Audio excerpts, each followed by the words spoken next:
there is the unknown that you can't control. But you know, we overcame a lot of adversity, and 2 offensive linemen, you know, not in the game. We lost the DB for the game. You know, we were we were reeling out there. A lot of guys stepped up, played well for us. You know, a bunch of old veterans and some young guys had to step up too. So I was pleased with it. You know, we knocked some, I guess, rust off from the off season, which was good. And it's always good to get a win when you're doing it. And the other big thing was you guys kind of torched a little while more ground in the first half. He had 3 touchdowns. You guys clamped him down in the second half. What was part of your strategy to make sure he didn't score again as frequently? We don't really honestly worry about too much the other side does. Is what we do. And, you know, we blew one coverage on that. I kind of gave James a mixed signal on one of them too. So he messed up that, and I did too. So, you know, it was just a matter of us getting on the same page. Yeah, that's my guy. He's been with me for a while now. I was just pleased. I mean, it looked like he had glue on his hands, and that's not always the case with James. And man, he caught those. Those were tough catches, both of them. 2 rockets, one out in front. He had a twist around, and couldn't have a better guy. That guy's a true professional. He works. He watches just as much film as the coaches do. And so we're lucky to have him. The first one was the momentum changer that got us back in the game. Honestly, I mean, it is hard to run away from somebody, but we were on the verge of that happening to us because things weren't working for us. We you know, like I said, just lost our center. Had to move some guys around. Weren't playing well. And the momentum truly changed. And those 2 interceptions, they were like, I mean, I've never seen him, it's like stick in his hand like that. I mean, he has good hands, but I mean, those were 2 tough catches. They were bullets, and he caught them and took them fast. I mean, that's James to a T, though. I mean, once you get the ball in his hands, he's tough to get down. He's been our return guy before, and it's the same thing. So, you know, he definitely was our MVP of the game. You guys started off a little slow in that first quarter. What was kind of the message to get back on track, kind of figure things out against? Just settle in, you know. You got to survive the first half, and we did. You know, we scored last, and we're getting the ball coming out. Took advantage of that and tied it up, and then we got a couple turnovers, which, you know, swung the momentum. You know, the new rules are definitely going to come into play, and we came out on the good end of that as far as the first half. You know, not having the 1 minute scoring last, and in the last 30 seconds be able to, you know, kneel it and run it out. So, you know, I was pleased with that, and a lot of guys that just knew the game got a good taste of, you're never out of this game, you're never far enough ahead of this game. So this was a good experience for a lot of guys. Yeah, it was probably Romaine's pick 6 that got us truly back in it, and then we, you know, got another stop that he scored right before the half, and, you know, able to close it out. Yeah, absolutely. There's so many.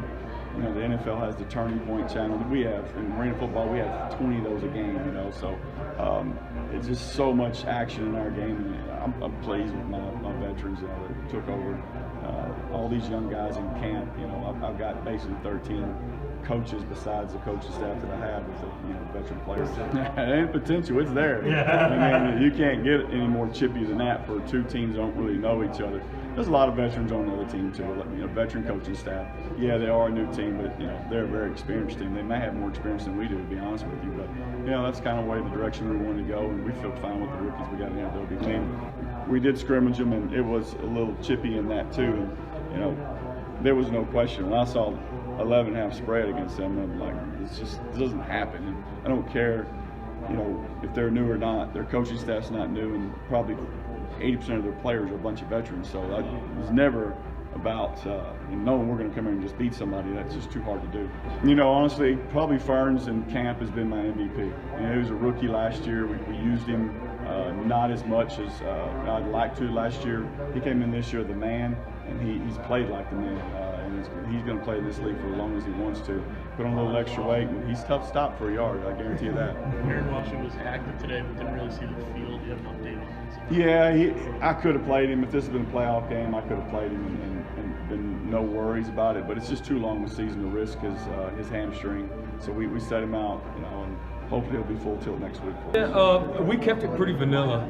You know, we had some ideas of what they might do, but it's arena football. You know, there's really not. You know, defense is handcuffed by the rules on its own. So we thought, you know, they might do some things. They pretty much played off man a lot of the game, see what we had too. You know, they're feeling each other out. Boy, we put ourselves in a tough situation there. Poor Jaleel hurt his wrist. I don't think he went into surgery already, actually. Neil uncharacteristically gets thrown out of the game. Neil's my roommate, and I mean, if you guys have ever met Neil, he is very polite. You wouldn't think of that, but as you can see, those first game, I don't want to say jitters, but your juices are flowing, and so first quarter, kind of get out of our own way a little bit there, and then we just piece it together the rest of the night. Ran some wrong routes early in the game, miscommunication, and I attribute that to just kind of being locked in, only hearing what they think they hear. But that's okay, If you're able to piece it together with 6 or 7 of your normal starters and still win, it's a good thing. So credit to those guys. Credit to O-line and Jake Metz for stepping up and doing a wonderful job. No, I would say any momentum all night came from the defense, and it's in this game you really all 3 phases have to play off each other, and when we were struggling, defense picked up for us. So credit James Romaine, man, there you go, all-time sole leader in interceptions, and took them both back to the barn. So that's what we preach, protect the football, and we got our chance to get our hands on it, let's take it to the box. So I love that guy. Him and I have been I call him my closer. I'll score the touchdowns, you close it out. So he did a good job, and then man, I'm so excited to play another game next week to see how much better we can get. So good play by Money. Hope he's okay. Took a shot low there, and you never, I know the speed guys don't like to get hit low there. We're all thinking about Marvin Ross. That was a scary hit. He's been a player in this league before, a rookie of the year type player. So we're praying for him, thinking about him. I'll send him a text or call him here soon. But it's tough when those kind of stoppages happen and ejections and stuff. You really have to remain focused, and I thought our guys did a good job. Credit to Coach Dalzell, Coach Bell, and Coach Newtarski for getting this right. Some of these guys look like they're pretty young when we're getting the huddle, but hey man, I'll play this thing till the wheels fall off. It's the most fun you can have, especially with the group of guys and the culture that we've built. I'm blessed, and you can't take it for granted because you never know when your last snap's going to happen. So you got to prepare as if this might be your last hoorah every time you go in that huddle. So I'm having too much fun to even think about that, but want to know with the chance to go, want to know again next week. We rep a lot of snaps with the centers. Even guys who don't necessarily are going to get in the game at center, but. Manley is probably the most athletic offensive lineman in the league, and he's slimmed down. I think he lost 25 or 30 pounds, so we'd love to have him at tight end because of his athletic ability, and that only makes us more dangerous. But he was able to step in there and really lock it down for us, and then we got our fullback who's really coming into his own too, and we're going to be physical. Y'all want to play physical ball? We're ready. I felt okay. Once we get it going, it wasn't a typical, we didn't light up the scoreboard or a bunch of stats wise, but that's okay. It was kind of the game we had to play tonight, with Metz out there at offensive line. You kind of got to mix your protections up. You may not be able to attack downfield and hold the ball as much as you want, but hey man, the guys knew it too, and we've been taught by Coach Dalzell to be ready for just about anything. And so, when guys' numbers were called, I thought they answered the bell. Clint and I looked at each other and kind of laughed after B.J. Bunn let that ball hit the turf on that kickoff. It's kind of a no-no, right? You want to be close, and we looked at each other like, oh, okay, we're gonna have to. This might be interesting tonight. So it was fun. We're only gonna get better, I promise. I'll get better. The line will figure out each other.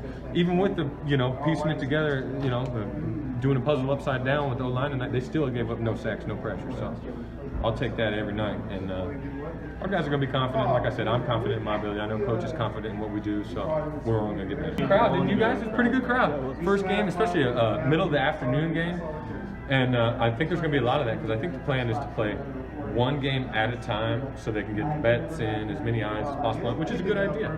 And so, man, playing in Philly is a great thing. I heard the Boo Birds come out early on that, the second drive when we had a curl route. Lonnie decided to run a post route, and when you throw it to nobody, it looks like we don't know what we're doing. I definitely heard them, but once it got rolling, Rowe made that interception, pick 6, everyone got behind it, and that was a Philly game. You want to get physical, there'll be some fights, some pushing and shoving. That's the kind of stuff that I know the Philly crowd likes, but we'd love to blow everybody out of the water, but hey, man, when we're able to play any type of game, so we like fun, and not just as a player, but as a dude too. He's fitting in. We like the backup quarterback, Patrick O'Brien. I think he's going to be a stud, superstar. I think the rest of the league needs to be put on alert for him. He's a really good player, and B.J. Bunn is.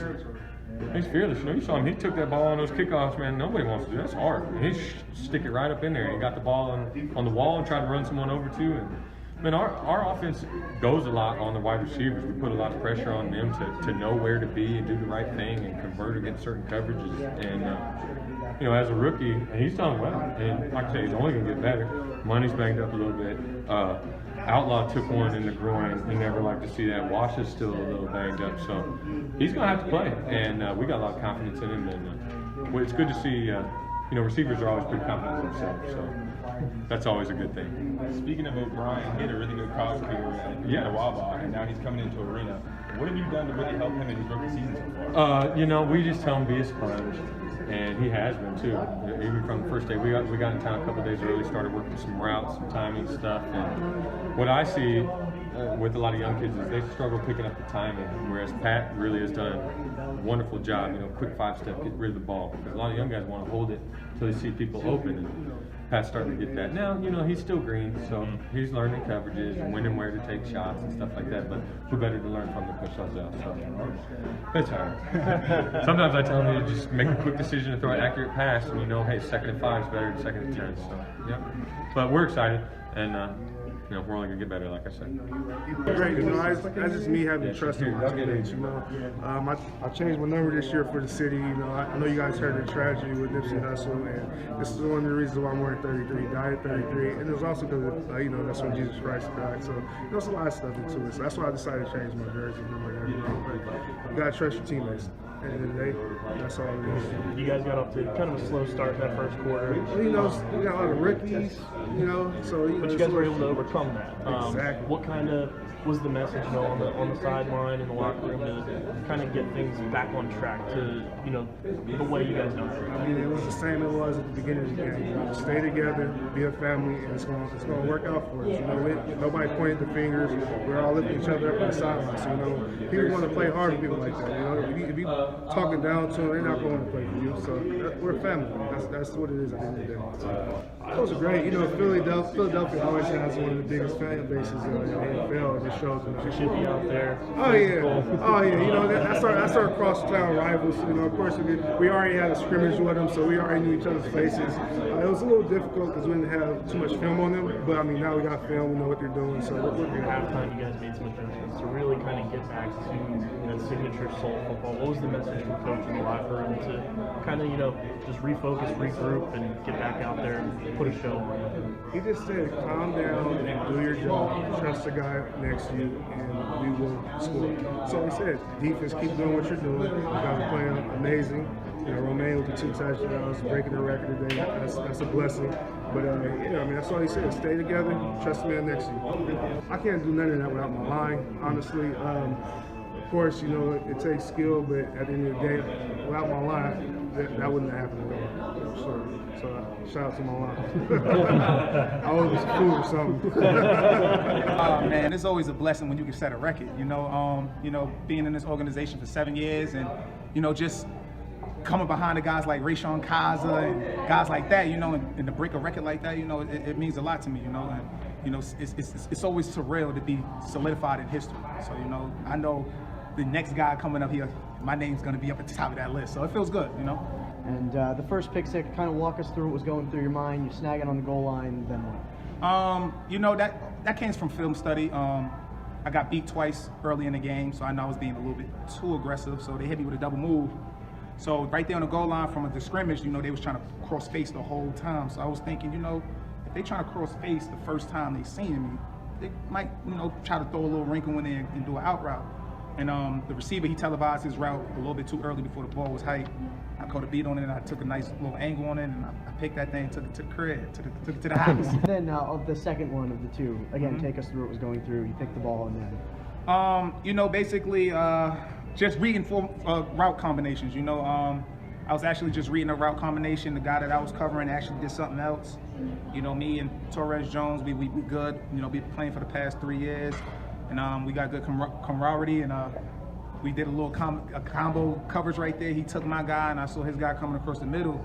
I believed what I see, and I went to go get the football. We have a lot of young guys on the team right now. So, you know, first game, be under the lights. You know, it's jitters. You know, it's moving a little bit faster than practice. So, you know, your mind going everywhere. We just telling them, you know, settle down. It's arena football. this game is scores, scores. That's what this game is about, scoring. So, you know, I was just telling my guys on my side of the ball, defense, you know, the young guys, like, let's control what we can control. Let's get a few stops. Offense, you know, they struggling right now. We're a little bit slow, but they're going to pick it up, you know, behind Coach Dozell and Dan Rodaba and Darius and Prince and guys like that. So, you know, them guys, you know, they vets as well, and I know Coach going to put them in the right position. So me being a vet on the defense and the captain, I just got to keep everybody on that straight path and that mindset of line assignment, technique, and discipline. And if we play that type of football, you see nobody beating us. Oh, we in Philly, man. You know, the city, brotherly love. You know, it's tough. You know, it's a rough.